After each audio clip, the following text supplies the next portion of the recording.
क्या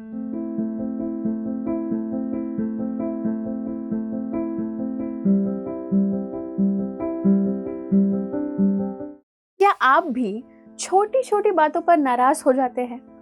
तो सुनिए, इंसान शॉर्ट टेम्पर्ड या क्रोधी कब बनता है? जब उसकी इच्छा पूरी नहीं होती, उसके डिजायर्स पूरे नहीं होते। अब इच्छा भी कई प्रकार की हो सकती है। बहुत धन दौलत जुटाने की इच्छा, या पावर पाने की इच्छा, सोना चांदी इकट्ठा करने का जुनून या ऑब्सेशन।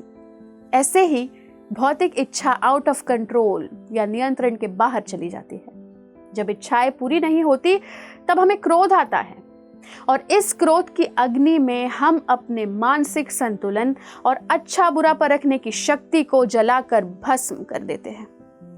हम क्रोध के आवेश में कुछ ऐसा बोल देते हैं या कर देते हैं कि हमें जीवन भर पछतावा रहता है।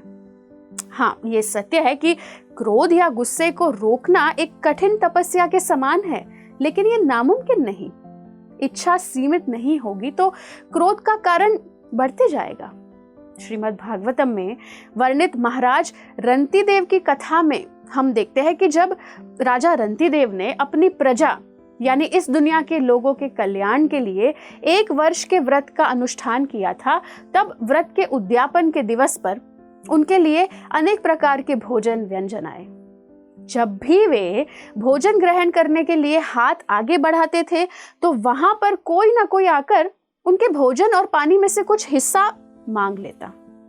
तो राजा ने बिना हिचकिचाए वहां एक के बाद एक लोग, जैसे संत, मजदूर, पानी की खोज में भटकता व्यक्ति, यहां तक कि कुत्तों को भी अपना भोजन और पानी दे दिया।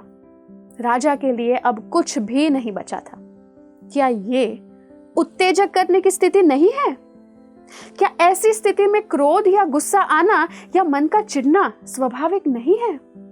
लेकिन राजा रंतिदेव ने ऐसी परिस्थिति में भी हाथ जोड़कर भगवान से प्रार्थना की कि हे भगवान, मैं आपसे कोई सिद्धि नहीं चाहता, मैं आपसे दुख और कष्ट से मुक्ति भी नहीं चाहता। मेरी आपसे केवल एक ही विनती है कि आप सभी प्रजा और पूरे विश्व के लोगों का कष्ट मुझे दे दीजिए ताकि वे सब आनंदित रहे। ये है वास्तविक महानता, ये है सहन शक्ति का महान उदाहरण।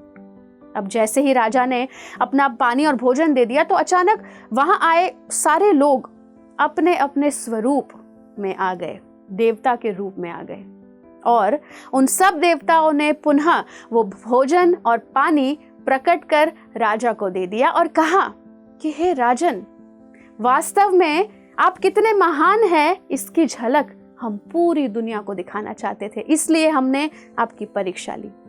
तो प्रिय दर्शकों, अगर किसी व्यक्ति की महानता परखनी है तो देखिए कि वो उत्तेजक स्थिति में कैसा व्यवहार करता है।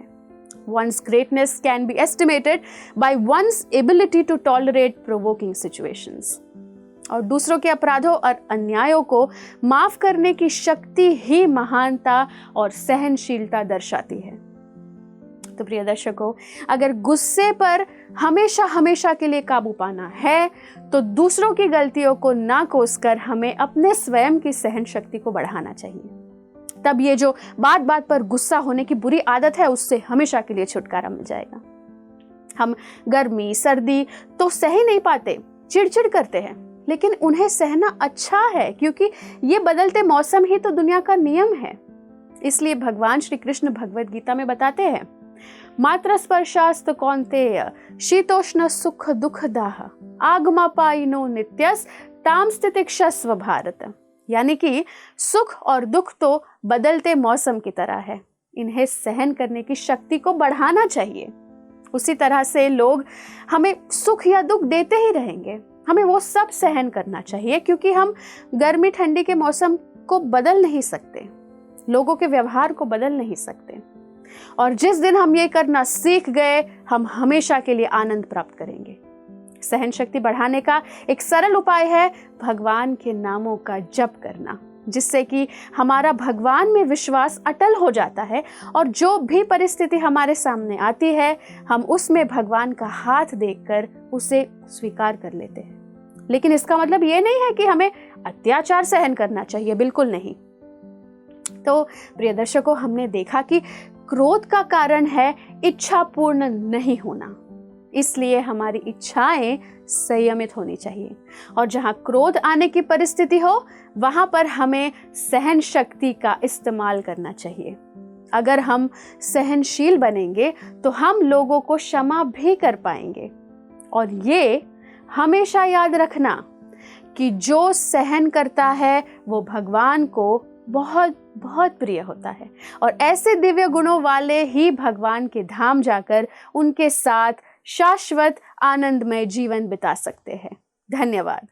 ऐसे ही और भक्तिमय कार्यक्रमों के लिए देखिए हरे कृष्णा टेलीविजन, और इसे प्राप्त करने के लिए आप अपने केबल अथवा DTH ऑपरेटर से संपर्क करें तथा और अधिक जानकारी के लिए आज ही डायल करें 7666 839 839।